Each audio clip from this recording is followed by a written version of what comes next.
Hello बच्चों, एक बार फिर आपका स्वागत है आपके प्यारे से चैनल फिजिक्स एक सोच में। बच्चों, इस वीडियो में हम लोग पढ़ने वाले हैं प्रतिरोधों के संयोजन पर आधारित महत्वपूर्ण आंकिक प्रश्न। बच्चों, इसके पहले वाले वीडियो में हम लोग पढ़ चुके हैं कि प्रतिरोधों का संयोजन क्या होता है, श्रेणी क्रम और समानांतर क्रम में जो फॉर्मूला आता है वो क्या आता है, और इस पे जो बेसिक प्रश्न बनते हैं, जो तुल्य प्रतिरोध का प्रश्न बनता है बहुत ही बेसिक, उसका क्या कॉन्सेप्ट है, किस तरह से हम उसको सॉल्व कर सकते हैं, इन सारी चीजों के बारे में बताया गया है। डिस्क्रिप्शन बॉक्स में मैंने उसका लिंक दे रखा है। अगर उस वीडियो को नहीं देख पाए हैं तो पहले देख लीजिए, तभी ये वीडियो आपको समझ में आएगा। तभी आपको ये पता लगा पाएंगे कि कब किन प्रतिरोधों को हम श्रेणी क्रम में कहेंगे और किन प्रतिरोधों को समांतर या पार्श्व क्रम में कहेंगे। पहले आप जाकर उस वीडियो को देख लें, फिर इस वीडियो पर आवे। बच्चों, इतना इंपॉर्टेंट क्वेश्चन आपके लिए लेकर आया हूं। अलग अलग तरह का अलग अलग प्रतिरोध का यहाँ पे कॉम्बिनेशन है। आप देख रहे हैं ये अनंत सीरीज है, ये एक पूरा आपका क्यूब है, इसमें ये अलग अलग ये वायर्स जुड़े हुए हैं और इस तरह से ये प्रतिरोध जुड़े हुए हैं। चारों क्वेश्चन अलग अलग कॉन्सेप्ट पे है। इतना इंपॉर्टेंट वीडियो रहने वाला है आपके लिए। अगर आपको वीडियो अच्छा लगे, श्योर अच्छा लगेगा, तो आप वीडियो को लाइक कर दें और जो लोग चैनल पर नए हो वो चैनल को सब्सक्राइब कर लें। तो चलिए स्टार्ट करते हैं आज का ये वीडियो। और इसमें सबसे पहला प्रश्न, पहले प्रश्न में आपको क्या दिया गया है, पहले आंकिक प्रश्न में आपको जो दिया गया है वो ये दिया गया है कि ये दो बिंदु हैं, बिंदु ए और बिंदु बी। इन दोनों के बीच में ये तीन प्रतिरोध है। तीनों का जो प्रतिरोध है वो 3 ओम 3 ओम 3 ओम है, ठीक है। और इस तरह से एक सिंगल वायर यहां ए से होते हुए आकर यहां पे जुड़ा हुआ है इन दोनों प्रतिरोधों से, और एक वायर इस बी से होते हुए कहां से आकर जुड़ गया है, इन दोनों प्रतिरोधों के बीच में जोड़ दिया गया है। तब कहा जा रहा है कि ए तथा बी के बीच तुल्य प्रतिरोध ज्ञात कीजिए, ठीक है। तो आप कैसे ज्ञात करते हैं? इस तरह से जब भी कहीं आपको कॉम्प्लेक्स सर्किट दिखाई दे तो जिन जिन बिंदुओं के बीच में आपको तुल्य प्रतिरोध ज्ञात करना है, पहले उन दोनों बिंदुओं को बना लीजिए। लिख लीजिए यहां पर, ये बिंदु ए हो गया, ये बिंदु बी हो गया। अब देखिए बिंदु ए से कौन कौन से प्रतिरोध जुड़े हुए हैं। तो बिंदु ए से देखिए, बिंदु ए से ये जो बिंदु है, मान लीजिए यही बिंदु है, बिंदु ए से ये भी प्रतिरोध पहला वाला, इसको मान लीजिए ये R1 है, ये R2 है और ये क्या है, R3 है। पहला वाला प्रतिरोध बिंदु ए से जुड़ा हुआ है, तो पहला वाला प्रतिरोध यहां पे ले जाके आप छोड़ दीजिए। इसको यहां पे एक प्रतिरोध बनाइए ऐसे, और यहां पे इस प्रतिरोध को क्या रिप्रेजेंट कर दीजिए, R1, और इसका मान कितना है, 3 ओम है, ठीक है। इस तरह से आप इसको छोड़ दीजिए। अभी आप इसको वैसे रहने दीजिए, इस बी पॉइंट को यहां पर रख दीजिए।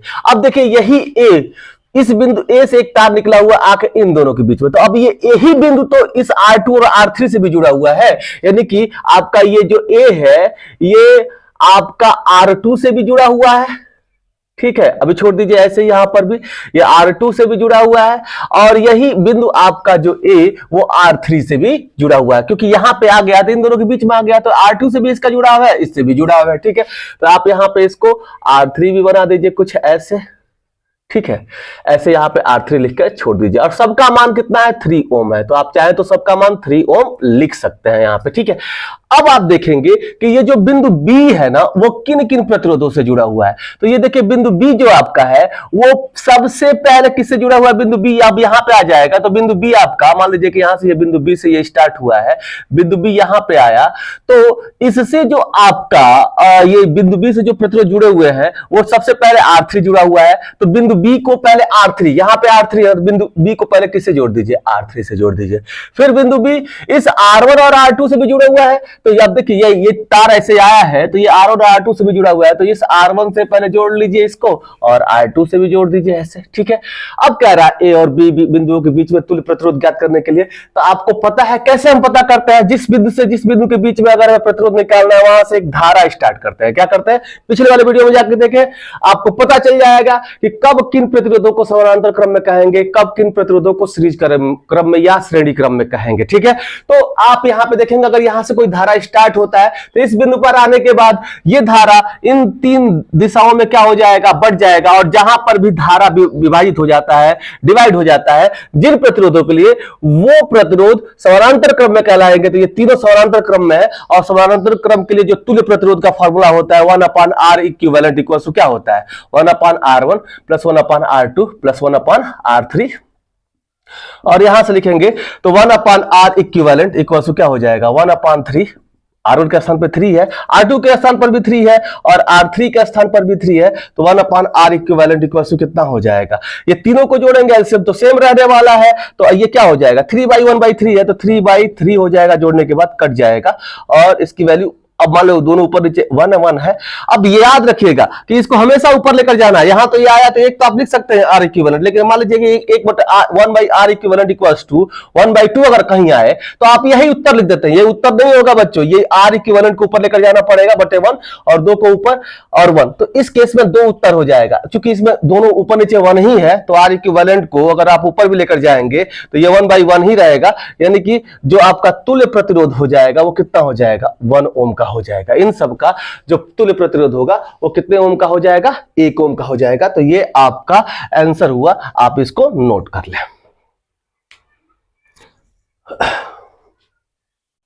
चलिए अब हम सॉल्व करते हैं सेकेंड क्वेश्चन।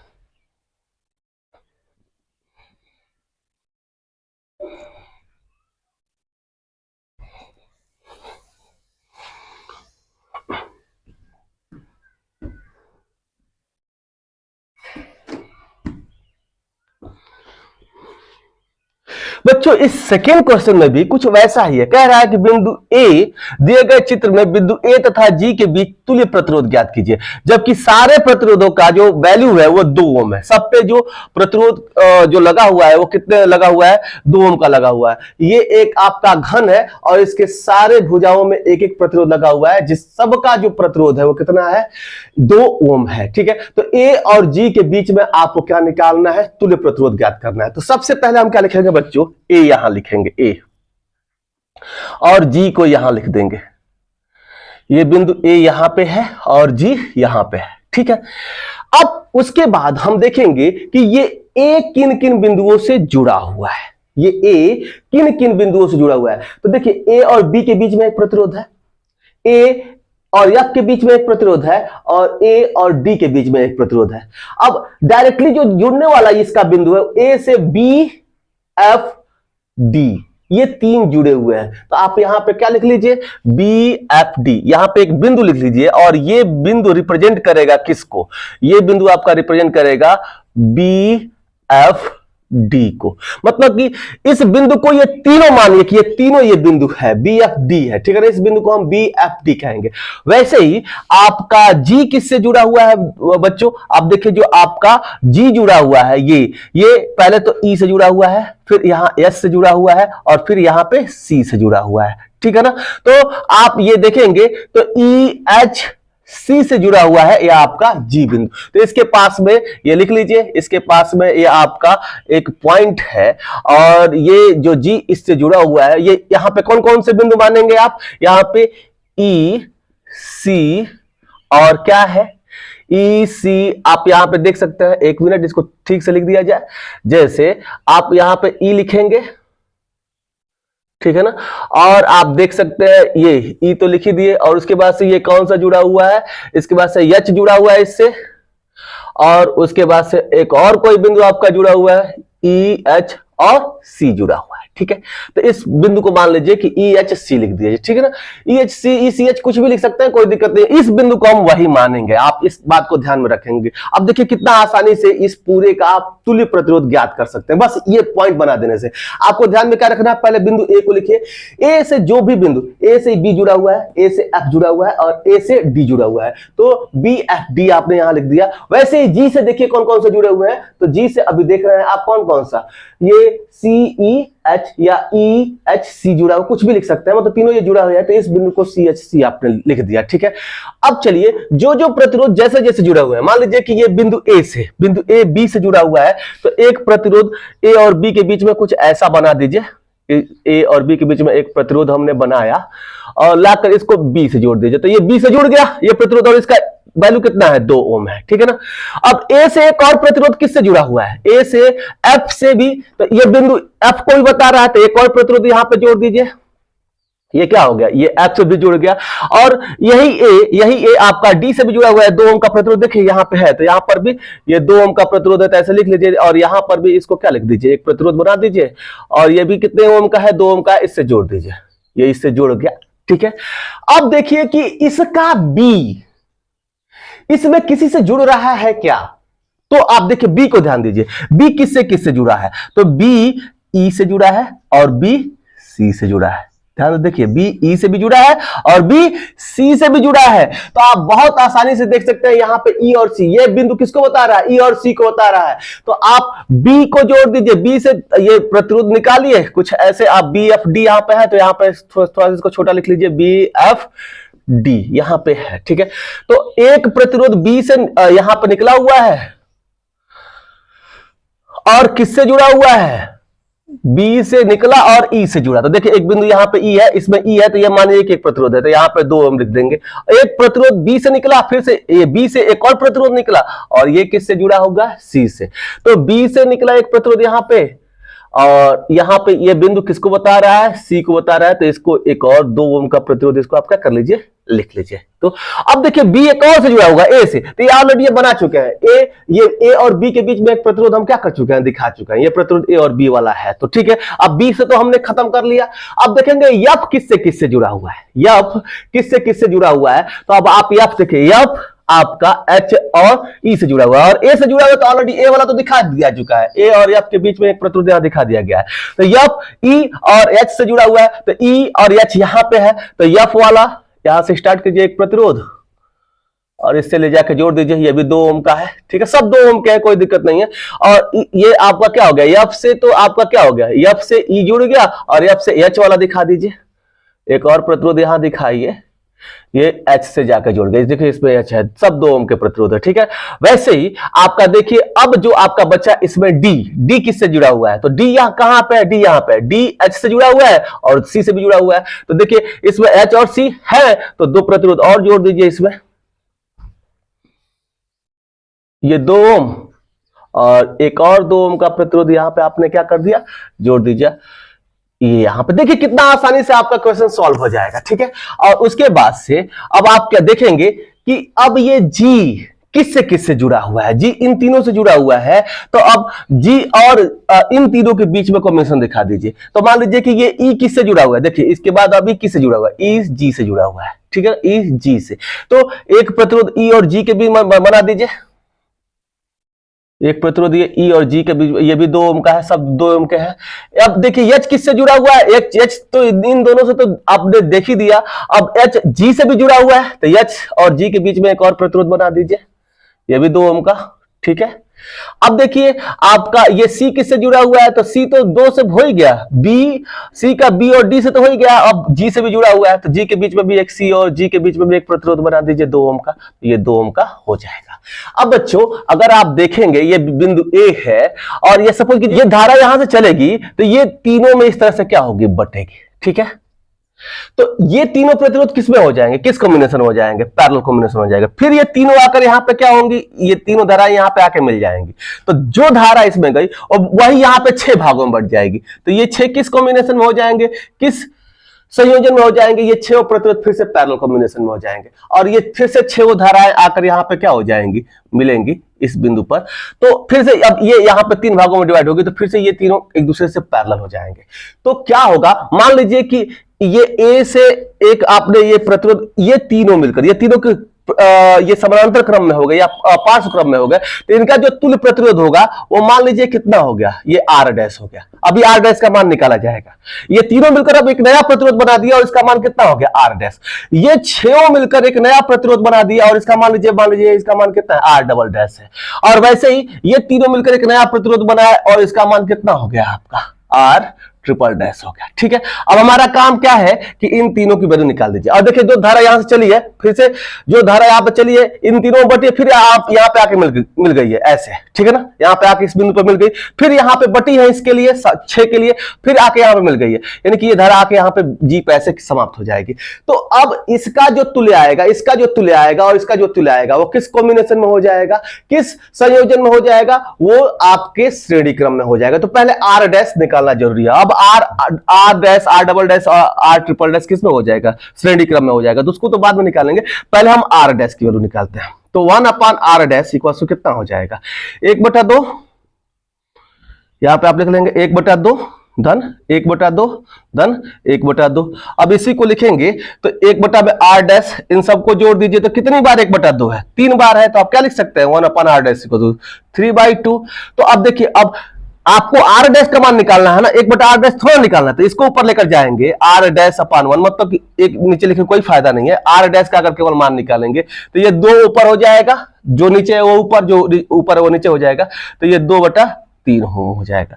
तो आपने r डैश का मान निकाल लिया। वैसे ही r डबल डैश का मान निकाल लीजिए, 1/r डबल डैश। ये तीनों 6 किसमें है आपके, 6 प्रतिरोध किसमें है आपके, ये समानांतर क्रम में है। तो 1/2 धन 1/2 धन 1/2 धन 1/2 धन 1/2 धन 1/2, 6 बार लिख लीजिए। तो ये कितना हो जाएगा आपको, अगर यहां से जोड़ेंगे तो ये 6/2 हो जाएगा, और आप यहां से इसको क्या कट करेंगे तो ये 3/1 हो जाएगा। ठीक है, तो ये 1/r डैश का मान 3/1 आया। तो आप बताइए, केवल r डैश डबल डैश का मान निकालेंगे तो ये 1 ऊपर 3 नीचे, ठीक है ना, तो 1/3 ओम हो जाएगा। ठीक है, तो इसका मान आपका कितना हो गया 2/3, इसका मान आपका हो गया 1/3। ठीक है, अब आप देखिए r ट्रिपल डैश का मान निकाल लीजिए, 1/r ट्रिपल डैश जो हो जाएगा वो कितना हो जाएगा आपका, ये 3 है, तीनों समांतर क्रम है, तो 1/2 प्लस 1/2, और इसको आप लिखेंगे तो कितना हो जाएगा 3/2।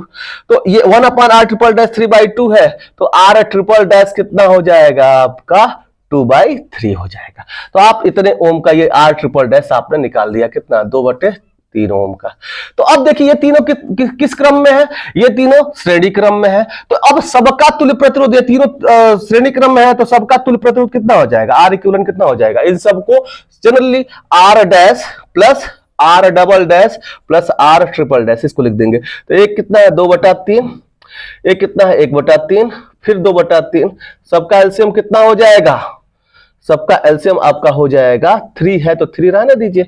अब ये 2 धन 1 धन 2, यानी कि आप लिखेंगे तो ये कितना हो जाएगा आपका 5/3 ओम, टोटल आपका आंसर हो जाएगा। ये R इक्विवेलेंट जो आपका आएगा वो कितना हो जाएगा 5/3 ओम का हो जाएगा। तो आप ऐसे इसको सॉल्व करते हैं। देखिए ये वाला क्वेश्चन इस तरह से, अब यहां से आप करंट निकालते और यहां से पहचानते तो कितना दिक्कत हो जाता है, और सारे पॉइंट्स लिख लिए तो कितना आसान हो गया ये सवाल। ठीक है, बहुत आसानी से इसको आप कर सकते हैं। तो आप इसको पॉज करके लिख लीजिए, उसके बाद से हम सॉल्व करते हैं थर्ड क्वेश्चन।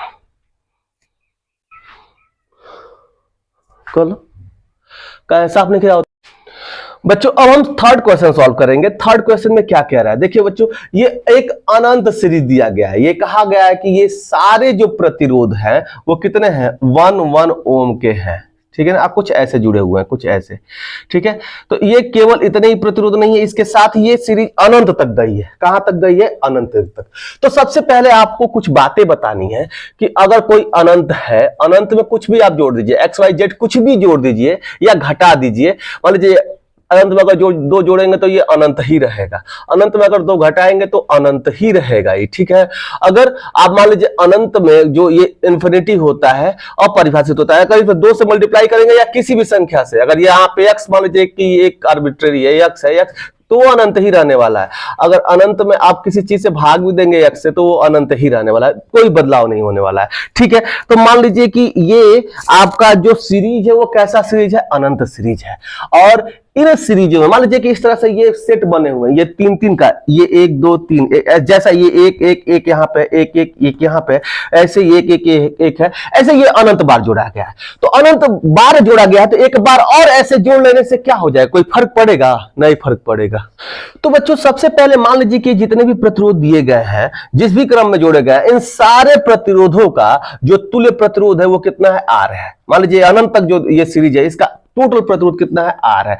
अब बताइए कि अनंत में कुछ भी हमने जोड़ा तो ये अनंत ही रहा ना, ये अनंत बार ऐसा जोड़ा गया है। एक बार इसी तरह से जो ये 1 1 1 ओम का सिस्टम है, एक बार और भी हम इसमें जोड़ दें कुछ ऐसे, एक और यहाँ 1 ओम का रेजिस्टेंस, और इसमें 1 ओम का रेजिस्टेंस यहाँ पे, और यहाँ पे इसके नीचे भी 1 ओम का रेजिस्टेंस, ये हम जोड़ दें 1 ओम का, तो कोई फर्क पड़ने वाला है क्या, कोई भी फर्क पड़ने वाला नहीं है। इसके इधर जितना भी ये प्रतिरोध था उसका टोटल प्रतिरोध हमने माना कि ये कितना आया, इसके इधर जितना प्रतिरोध था उसका प्रतिरोध हमने क्या मान लिया कि आर आया है। और इसके साथ ही मतलब इसके पहले जितने प्रतिरोध है इन सबका ये क्या है आर माना गया है। तो यहाँ पे एक प्रतिरोध इसका सबका तुल्य आर माना गया और यहाँ पे हमने क्या कर दिया एक प्रतिरोध जोड़ा जो कि 1 ओम का है और यहाँ पे ये 1 ओम का है और यहाँ पे ये कितने ओम का है 1 ओम का है, ठीक है। और ये पॉइंट ए, मान लीजिए कि इन दोनों बिंदुओं के बीच में हमें तुल्य प्रतिरोध ज्ञात करना है। तो ये बताइए कि ये अनंत बार तो पहले जुड़े थे, एक सिस्टम और जोड़ देने से इसके तुल्य प्रतिरोध पे कोई प्रभाव पड़ेगा क्या? अब ये आर है या अनंत बार जोड़ा गया है तो ये आर है, तो इसमें एक और ये सिस्टम जोड़ देने से इसका भी जो तुल्य प्रतिरोध होगा वो कितना होगा आर ओम ही होगा। अगर इतना हमने जोड़ भी दिया अलग से एक और इसमें सिस्टम लगा दिया फिर भी अगर इन अनंत तक तो ये ऑलरेडी है, अनंत से कुछ घटाते या जोड़ दे तो वो आर ही रहेगा। तो इस आर में जितना भी इसका प्रतिरोध आर था इसमें इस तरह का एक और सिस्टम हमने जोड़ दिया तो इसके कोई प्रतिरोध पे प्रभाव पड़ेगा क्या? कोई प्रभाव नहीं पड़ेगा। तो इसका तुल्य प्रतिरोध इन सबका कितना होगा? तुल्य प्रतिरोध कितना होगा? तुल्य प्रतिरोध पहले से ही पता है कि तुल्य प्रतिरोध कितना होगा आर होगा और ये इसी आर के बराबर होगा, ठीक है ना। अगर इसमें जोड़ देने से कोई प्रभाव नहीं पड़ेगा। अब तुल्य प्रतिरोध हमको ऑलरेडी पता है, अब इस आर का ही मान ज्ञात करना है। पहले हम देखते हैं कि ये जो सिस्टम है इसका तुल्य प्रतिरोध कितना आएगा, उस तुल्य प्रतिरोध के स्थान में हम क्या रख देंगे आर ही रख देंगे, ठीक है ना। अब कैसे ये होगा इसको हम सॉल्व कर लेते हैं। देखिए इस और इस बिंदु के बीच में हमें क्या निकालना है तुल्य प्रतिरोध निकालना है। तो यहां से एक धारा स्टार्ट करेंगे, ये धारा आएगी तो यहाँ पे 2 भागों में बढ़ जाएगी। तो ये दोनों किसमें हो गए, अगर जहां धारा बढ़ जाती है वो दोनों किस क्रम में हो जाते हैं, समानांतर क्रम में हो जाते हैं। फिर ये धारा इधर से आएगा, ये धारा आएगा और ये धारा इसमें आकर ये बी पर क्या हो जाएगा इस पॉइंट पर खत्म हो जाएगा और इन दोनों के बीच में हमें तुल्य प्रतिरोध ज्ञात करना है। तो आप देखेंगे कि अगर इन दोनों का अगर हम तुल्य पहले देखें तो इन दोनों का जो तुल्य हो जाएगा, मान लो कि वो आर डैश है, आर डैश कितना हो जाएगा, ये दोनों समानांतर क्रम में तो कैसे होता है इसका हम तुल्य प्रतिरोध कैसे निकालते हैं, 2 हो अगर तो आर गुणे 1 अपान में क्या हो जाता है आर प्लस 1। ये आपको बताया गया था पिछले वीडियो में कैसे ये हो जाता है अगर 2 हो तो, ठीक है। तो आप इसको लिख सकते हैं इसका आर डैश इक्वल टू कितना हो जाएगा आर बाई आर प्लस 1। तो ये दोनों मिलकर क्या बताने लगे, अब इन दोनों का टोटल जो प्रतिरोध हो गया वो कितना हो गया आपका आर डैश हो गया, ठीक है। और इसका 1 इसका 1 इसका 1 और जो करंट इसमें आ रही है जो धारा इसमें आ रही है वही धारा इसमें आ रही है, यानी कि ये तीनों किस क्रम में हो गए, ये तीनों श्रेणी क्रम में हो गए। तो इसका तुल्य प्रतिरोध कितना हो जाएगा, कुल आर इक्विवेलेंट इसका कितना हो जाएगा सीरीज क्रम में हो गया। तो 1 प्लस आर डैश प्लस कितना हो जाएगा 1। तो ये आर इक्विवेलेंट, अब सबका मान रख दीजिए आर इक्विवेलेंट तुल्य प्रतिरोध, इसको जोड़ने के बाद तुल्य प्रतिरोध कितना आना चाहिए आर ही तो आना चाहिए। अनंत में हमने कुछ जोड़ा तो उस बदलाव कुछ नहीं होगा, तो तुल्य प्रतिरोध के स्थान में हम क्या लिख देंगे आर बराबर में 1 और आर डैश का मान कितना आया है आर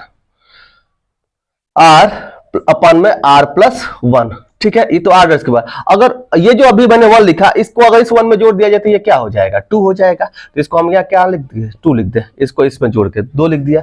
अब इसी को हमें क्या करना है सॉल्व करना है। अगर इसको सॉल्व किया जाए तो आप यहां पे सॉल्व करेंगे तो इस 2 को इधर लेकर चले आइए, तो r माइनस 2 इक्वल टू क्या हो जाएगा r अपान r प्लस 1 हो जाएगा। क्रॉस मल्टीप्लीकेशन कर दीजिए, इसका इसमें मल्टीप्लीकेशन करेंगे तो कर लीजिए मल्टीप्लीकेशन, क्या हो जाएगा इसका इधर मल्टीप्लाई कीजिए तो ये r से r में करेंगे तो क्या हो जाएगा r स्क्वायर, 1 से 2 में करेंगे तो -2, ठीक है। फिर 1 से 2 में करेंगे तो क्या हो गया -2, वैसे ही r से 2 में करेंगे तो क्या हो जाएगा -2r और 1 से r में करेंगे तो क्या हो जाएगा प्लस में r बराबर में कितना हो जाएगा ये आप देख सकते हैं इससे मल्टीप्लाई करने के बाद।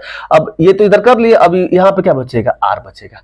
अब एक r से एक r को आप क्या कर दीजिए इधर है तो कैंसिल कर दीजिए, अब इधर क्या हो जाएगा 0, तो इसका मान कितना होगा r स्क्वायर -2r-2 बराबर कितना हो जाएगा 0। अब ये आपका एक क्वाड्रेटिक इक्वेशन हो गया, एक द्विघात समीकरण हो गया। तो इसका मान कैसे निकाला जाता है, अगर मान लीजिए कि अगर यहां फैक्टर हो जाए तो ठीक है, नहीं होता है तो सिद्धाचार्य मेथड से आप इसका मान क्या कर सकते हैं निकाल सकते हैं। फॉर्मूला क्या होता है सिद्धाचार्य मेथड से, अगर ये मान लीजिए कोई चीज है इस तरह से आपने ax square plus bx plus c कोई क्वाड्रेटिक इक्वेशन है तो यहाँ पे x का मान क्या होता है -b plus minus under root B square minus 4ac upon 2a होता है, अपॉन 2a होता है। अब सबसे पहले इसमें a b c क्या होगा उसको हमें ढूंढना है। तो इसमें देखिए जो अब ये यहाँ x के स्थान पे ये r वेरिएबल क्या हो गया, यहाँ पे r चर क्या हो गया, r हो गया, ठीक है। तो अब r के पास इसके साथ जो ये कंपोनेंट है वो a हो जाएगा, a बराबर 1, b बराबर -2 और c बराबर -2 हो जाएगा। इन सारे वैल्यू को यहां पे पुट करेंगे तो अगर मान लीजिए इसी फॉर्म में है, ये r यहां पे हो जाएगा, तो इस r का जो मान आएगा उसको आप लिख सकते हैं। अगर इसको आप सॉल्व करेंगे तो सॉल्व करके देखिएगा आपका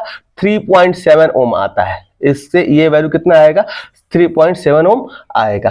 तो आप इस फॉर्मूले से इसको सॉल्व कर लीजिएगा, इस तरह से आप कर सकते हैं। ये सिंपल मैथमेटिक्स है, आप इसको कर सकते हैं, ठीक है। तो आप इसको जरूर सॉल्व करके बताएं कि ये राइट है कि नहीं है, ठीक है। तो आप इसको ऐसे सॉल्व करेंगे तो आपका ये आएगा 3.7 ओम। अब हम चलते हैं फोर्थ क्वेश्चन की तरफ।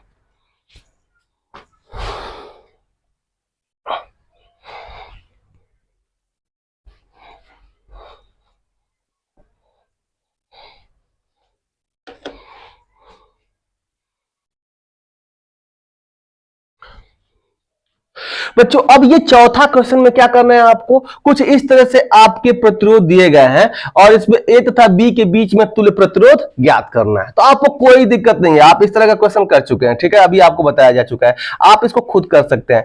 यहां से एक धारा स्टार्ट करेंगे ऐसे। अब देखिए ये धारा जहां जहां बट रहा है वो समानांतर क्रम में, ये धारा यहां पे ऐसे बटेगा, ऐसे ऐसे जाएगा, जिसमें समान धारा जाए वो श्रेणी क्रम में हो जाएगा, ऐसे यहां पे मिला, फिर यहां पे आके यहां पे क्या हो जाएगा, बटेगा, फिर इससे ऐसे चला जाएगा, ठीक है। तो आप इस तरह से इसको क्या कर सकते हैं, निकाल सकते हैं, ठीक है। ऐसे ये धारा जाएगा, यहाँ पे ऐसे बटेगा और ऐसे आप इसको क्या कर सकते हैं, लिख सकते हैं। ये 5 का सिस्टम है। तो आप सब में देखिए एक ही है, एक ही है, तो एक का निकाल दीजिए और 5 टाइम्स ऐसे है तो पांचों का वो क्या हो जाएगा, सेम हो जाएगा, इस सीरीज को कॉम्बिनेशन में हो जाएंगे। तो सबसे पहले अगर हम इसको देखते हैं, इसको, इस वाले सिस्टम को, तो इस पहले वाले सिस्टम का अगर ए से इसके बीच में अगर हम देखें तो क्या हो जाएगा, यहां पे देख लीजिए, यहां से धारा गया तो ये 1 ओम, ये 1 ओम किस कॉम्बिनेशन में हो जाएंगे, ये श्रेणी क्रम में हो जाएंगे। ये क्या हो जाएंगे, श्रेणी क्रम में हो जाएंगे। तो इसका तुल्य कितना हो जाएगा, इसका तुल्य हो जाएगा एक नया प्रतिरोध। ये आप जानते हैं श्रेणी क्रम में, तो श्रेणी क्रम में r डैश इक्वल टू क्या हो जाता है, r1 प्लस r2, इन दोनों को जोड़ेंगे तो 1 धन 1 कितना हो जाएगा, 1 धन 1 कितना हो जाएगा, 2 ओम। तो ये 2 ओम का हो गया। वैसे ये नीचे वाले ये 2-2 ओम के दिए गए हैं, तो ये कितना हो जाएगा, ये आपका 2-2 कितना हो जाएगा, 4 ओम का हो जाएगा। अब इसको r डबल डैश लिखेंगे तो ये 2 ओम के हैं, तो 2 धन 2 कितने हो जाएंगे, 4 ओम के हो जाएंगे, ठीक है। तो इस तरह से ये अब ये बिंदु ए से इस बिंदु के बीच का ये दोनों क्या हो जाएंगे आपके, ये दोनों समानांतर क्रम में हो जाएंगे। अब ये दोनों समानांतर क्रम में हो जाएंगे तो इन दोनों का तुल्य प्रतिरोध कितना हो जाएगा, मान लीजिए कि 1/r ट्रिपल डैश है, या अगर 2 है तो आप इसको डायरेक्ट लिख सकते हैं r ट्रिपल डैश। और कैसे निकाल सकते हैं, जब 2 प्रतिरोध है तो ऊपर इन दोनों का क्या कर देते हैं, गुणा, 2 गुणे 4, और बटे में इन्हीं दोनों को क्या कर देते हैं, जोड़ देते हैं, 2 धन 4।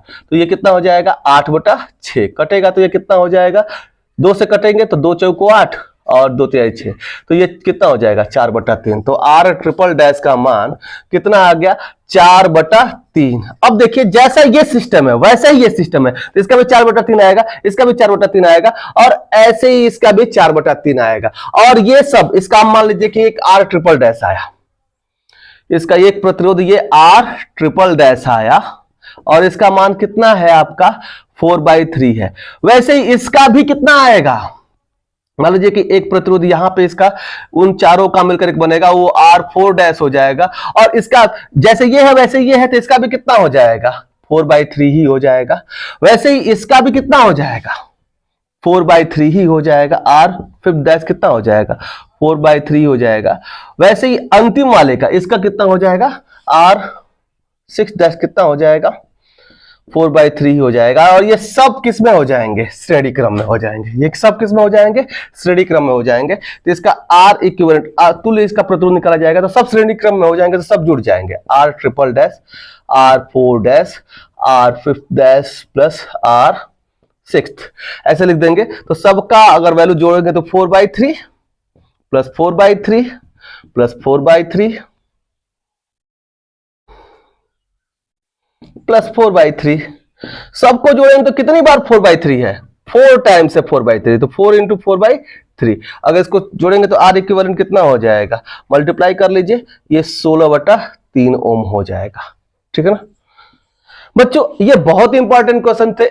पहले तो एनसीईआरटी के क्वेश्चन है, उसके बाद इनको कई बार ये क्वेश्चन पूछे गए हैं। ठीक है, तो ये एनसीईआरटी में जो क्वेश्चन होते हैं वो अलग अलग कॉन्सेप्ट के होते हैं, और अलग अलग कॉन्सेप्ट के होते हैं, यानी कि उन तरह के क्वेश्चन को आप सॉल्व कर लेंगे तो दुनिया का कोई भी क्वेश्चन आप क्या कर सकते हैं, सॉल्व कर सकते हैं। ये क्वेश्चन आपके इस कुमार मित्तल वाली बुक में भी दिया गया है। ठीक है, जिसमें मान लीजिए कि आप जो ये नगीन प्रकाशन से कुमार मित्तल वाली जो बुक आप पढ़ते हैं, ठीक है, उसमें भी दिया गया है, तो आप इसको देख सकते हैं कैसे इसको सॉल्व किया जा रहा है। इसका बहुत ही आसान तरीका बताया गया।